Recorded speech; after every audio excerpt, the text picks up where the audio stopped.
Hey, it's W5HRO. This is a meter restoration project. I'm getting ready to use one of these DX-100 meters for a meter for my RF deck to my T368 exciter that's going in the homebrew transmitter shelf. So I've had this meter forever. This is one years and years ago, back in the 80s, mid 80s, I had a DX100. I had like about 3 of them. And I used to rob Peter and Paul to build Mary. And I've used that term before. So that's kind of what I used to do. And this meter actually came out of one, because I think what I did was I had a really nice DX100, if I remember correctly. This was the meter that came in it. And see how it's the plastic or the Bakelite is shiny, but it had the chips there. And I think I removed this meter because I found a better one. I'd robbed, from Peter or Paul to put it in Mary, and Mary was my, the good transmitter. I actually sold that transmitter because I was looking at this. I found this one on eBay and it just came today. Some guy had it on there for 25 bucks, probably another ham. And it's out of a DX100B. So I grabbed it. And I'm looking at this, and look at that. Set screw, no chips. But see how the finish is dull? Well, I'm going to show you how to fix that problem. And I had to bend those. One of the threads on this was bent a little bit, and I bent it back to where it's fine now. I'm just going to put some WD-40 on an acid brush and work all that corrosion off, and then soak the nuts in some WD-40, clean them all up good, and just work them back and forth a few times to just get that good as new again. But this one's salvageable. I'm going to wash this off in the sink first to get the glass clean, get the grime off first. And you know what? I'm going to do that last. I'm going to put the stuff to get the Bakelite or the plastic material. I think this is just plastic. This one's just, if it's not plastic, it's pretty close to it. I think it's just thin Bakelite material. But I know I did something to this one years ago because I can see the wax or the stuff that I actually used to polish these things with around that set screw. See, it got in there.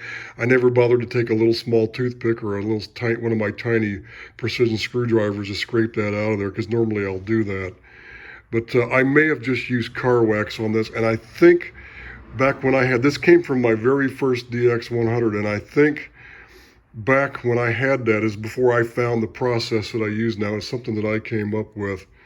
So what I'm doing is I'm going to rob Peter and Paul to build Mary. Both these meters work exactly the same, and they're both functional. The difference is my older one, look how much darker and clearer that the back, what do you call, not the backlighting, but the scale is behind it, the white paper, thick paper scale, or cardboard scale. They actually may be metal. And then look how faint the one is. This one's faded. On the DX100B, it's faded. Or maybe the DX100Bs, maybe the companies that put these things together, because I'm sure Heathkit bought these from somebody. It says, well, unless Heathkit made these, oh no, they're Simpson meters, see? They were made by Simpson, that's right. So anyway, was it Connecticut, or is it, oh no, Chicago, up in Chicago, the old location. So anyway, but that's how I know that this is the 100B and this is the old one. But I think I can just take the face, this white overlay off, and just replace it and put it on this one, because I just checked both these meters and both of them do work. The thing is that I know this meter works because I know it was working because I remember it was when I took it off that transmitter back in the mid 80s. And the thing is, though, I wiggled and tried to pull out the lamp. Like, see here on the other one, see how it lights up the inside of the meter?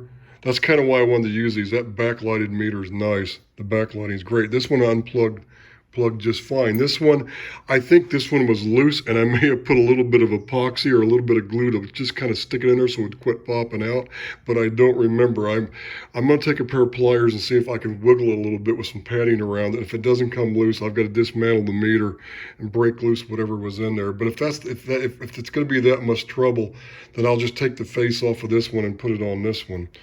Because let me show you what you do is you just take an ohm meter on these, And I'm going to have to stop the camera. Let me stop the camera. I'm going to check the one on the DX-100B first. Let me stop the camera here, and I'll just combine the videos to make them one.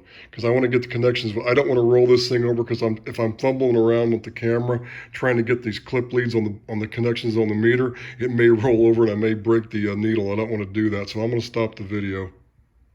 Okay, I'm back. Here's the DX-100B meter, the one I just got. These meters were supposed to be like around 43 ohms, and that's what they measure until you put one of these kind of voltmeters, one of these modern ones on it.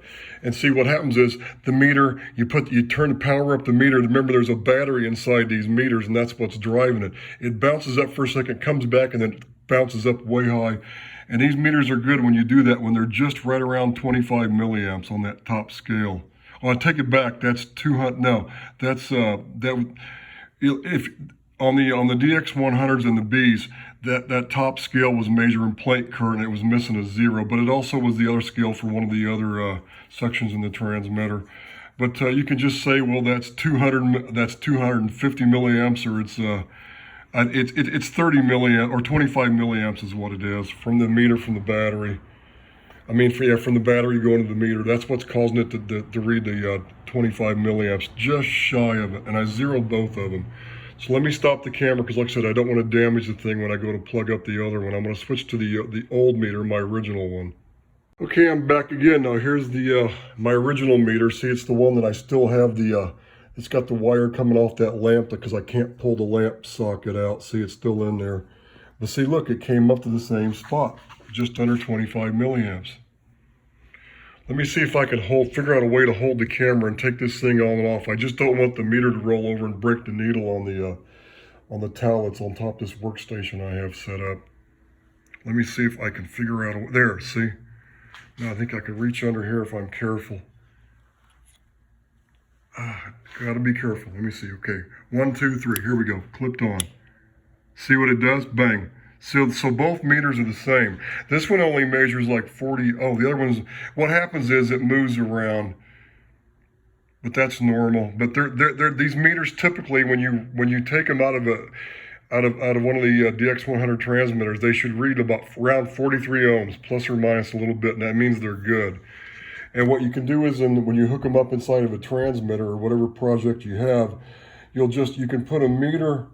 Say like you have center taps of the transformers, you want to measure, like plate current from there. You just put like a 1 ohm resistor to ground from the center tap to ground, and you hook the meter up to it, which is a parallel connection to read current. Now you can put the resistors in series before you get the ground, where you're going to see a connection on both sides to measure voltage. But I could probably set, if I had enough positions on the selector switch, I could make this thing read the voltages and the currents, but I think the currents are adequate enough. It would tell me though, if that thing, I could make that 40 scale like 400 volts, and the end one would be 500 volts. I could do that too. I mean, that's something I could think about. I could get it real fancy and add all the positions on the switch to where it switches between series and parallel resistor connections. Now I say they used 1 ohm resistors, and I say that because they normally would use like that resistance wire, or they'd use like really precision resistors, like at least 1%, to where they were like 0.094 ohms or something. I think on the Heathkit schematics, didn't it say something like 0.04 ohms, some odd ohms, something like that, 0.04 something? Because what happens is you get resistance. You get resistance in the wires going down from the shunts up to the selector switch, that's switching between the shunts. You got to factor in the resistance of the wires. But a lot of people, they'll just go ahead nowadays and they'll just buy 1 ohm, 1% resistors, and that's what I started doing back in the early 90s. I figured out that was the easiest way to go. It's just use 1 ohm, 1% precision resistors, and that works good enough. But if it could actually throw it off, maybe 5 milliamps, or maybe probably a little less than that. But it'll make the reading read a little bit too high, regardless, because you're going to have to take into account the resistance of the wires coming from those shunts to the meter, and that's what does it. It adds a little bit more. It's like if you were to measure your ohm meter, and you take your ohm meter and you measure a resistor. Well, the length of these cables adds just a little bit of resistance. It's usually under an ohm. It's like point some odd ohms. And what they did was, and I think I may have, did I say it just dawned on me, did I say like 0.04 some ohms? What I meant was like 0.94 ohms. I don't know where I was getting the 0.04. What was I thinking? What Heath uses, they use like 0.94 some odd ohm resistors, I believe, 0.94 or 0.93, or like resistance wire, precision resistors. I forget which. I think it was that resistance wire. People would just cut a little bit off, coil it around, and they'd get it just right to. They would adjust it for like a series metering line to see where it was. But you got to factor in the meter leads on this stuff when you're taking these measurements. But but that's why they did it. It's the same reason you factor in the meter leads, because normally on these fluke meters, I usually measure like 0.2 to 0.3 ohms on these things.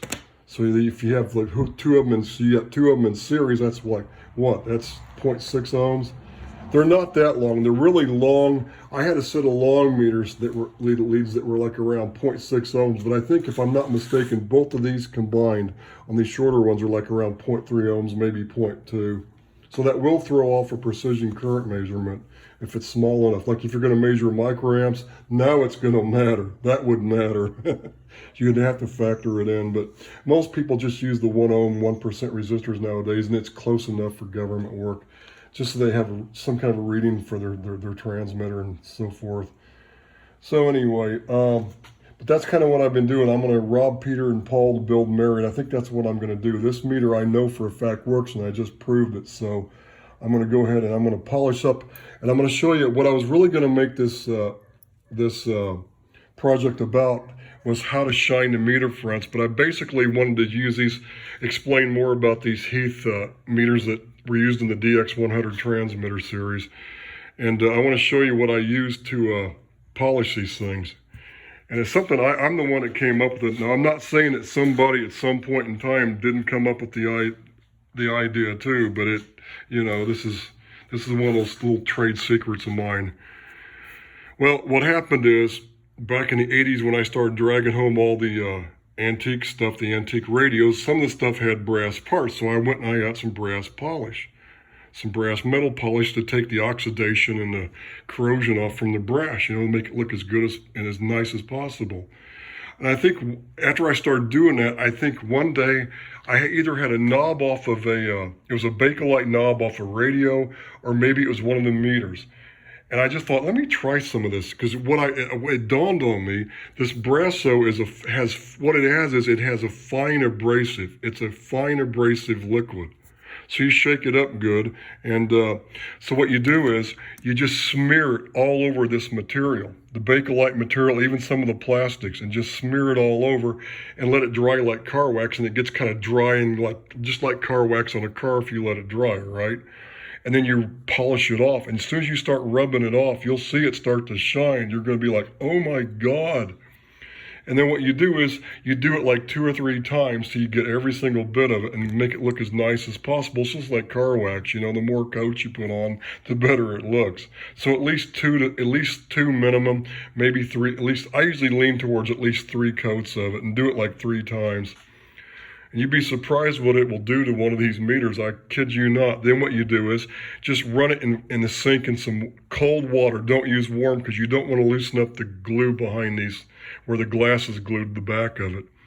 But as you can see, as soon as you push that meter in, it pushes that glass forward. It's never going to come loose. But you can see the glue in there holding it. I think on this other one, I may have actually reinforced that old one. I may have put some glue in there. Let me see. Did I do that years ago? It looks a little different, see? It looks like it's the same. That may be glue on the outside. See, maybe I did. See, that's what I can't remember. But anyway, that's not really necessary. But you want to rinse it in cold water and rub the glass to get all the shit off. Maybe with a rag, but use cold water so you don't soften up the glue. That's the key. So anyway, that's where I am on this, and this is going to be for that RF exciter project for the homebrew transmitter, but I wanted to show you kind of what I do with these meters. And it works. And you can just use an ohm meter because the battery in the ohm meter is going to make these things read properly. Now, I don't know.